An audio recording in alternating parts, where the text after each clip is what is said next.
Hi there, and welcome to part 2 of Appendix C from Stevens' Matrices, Vectors, and 3D Math, a game programming approach with MATLAB. And if you go to the website for the textbook, there's a code repository, and we're going to grab a couple of files out of this zipped folder, Appendix C, a quick guide to MATLAB. Okay, and so this particular section of the appendix is going to have two videos. Both of them are about creating your own functions. In the first video, I'm going to show you how to create a function file, which is one of the most versatile types of functions. You can do all sorts of things with this type of function, but you have to create a separate file or a separate script. And then the second video will deal with anonymous functions, and that's where you actually write the functions within the program itself, and then you call the functions inside the program. A little less versatile. You can't do quite as many things within this type of function, but still you can send in any number of arguments and get any number of arguments returned. So they're both pretty good. We're going to do function files first. So I'd like you to go to that program repository, quick guide to MATLAB, and I want you to grab the file called myfunction.m. That's right up here. And so this is what's known as a function file, and you know it's a function file because it has the word up here, top left, first word function. Right? That is reserved for function files. And then the square brackets denote the output variables, so it's going to return two variables, or an array, or an ordered pair, whatever you want to call it, two variables, x and y. Here's the name of the function. Keep in mind it must be the exact same name as the file. Right? These two things, the file name and the name of the function, have to be the same. Then you have parentheses and the input arguments. So you can have any number of input arguments, any number of output arguments.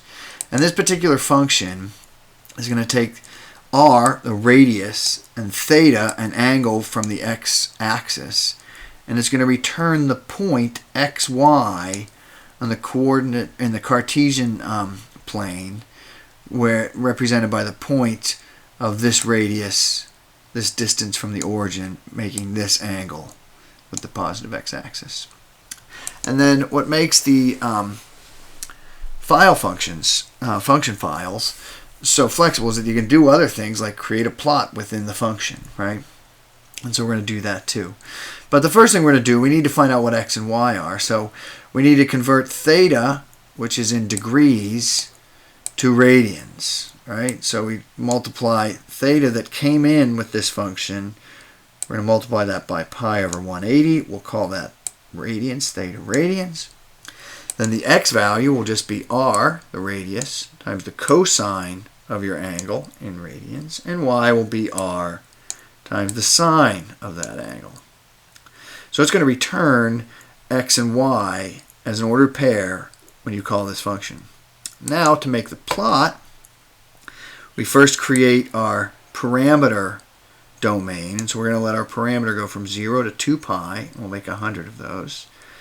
The x values will be r times the cosine of those values. Y will be r times the sine. So that will, the plot x values, y values will be a circle of radius 2.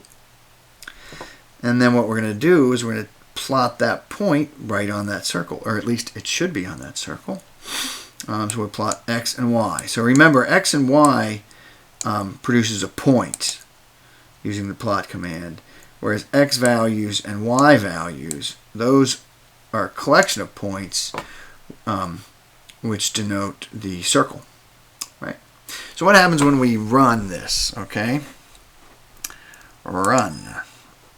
What happens? So, and I demonstrate this because it happens all the time. You create a function, then you try to run it, and then you get an error. And that's because it's a function. You don't run it. You call it from another program, or you can actually call it from the command window. But you'll probably see this error. My function requires more input arguments. In other words, you can't run a function. You have to call it and put in some values for the arguments, right? Okay, so let's suppose I call it from the command window. We'll say xy equals my function, and this could be typed into a program just as well.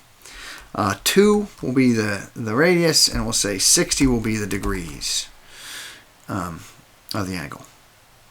Hit OK. And so notice it created that graph. That was part of the function. And it's sort of in the way. But in any case, there's the point. So there's the circle of radius 2. And there's that point if you go 60 degrees from the positive x-axis. So that's our point xy. So we got a little graph of it. But it also returned what x and y are, right? X is 1 and y is 1.732, right? So these function files are very versatile. They can return single values, they can return any number of arguments back to the calling location, and it can take in any number of arguments as input as well. And then it can do things like make graphs, send messages to the command window, get input from the graphs from the command window. Very versatile. But again, in order to create a function file, you have to create another document or another program and then call it from either the command window or another program. Alright, so there's our function files. Very versatile. You can do almost anything in a function file. The arguments stay local to this function, so if you have R and theta you send in, it won't change. Like if this x and y, if you have another variable called x in the calling program, it will not be changed by any changes that are done within the function file. So it's very handy, very useful, very robust. And the next video we'll get into anonymous functions.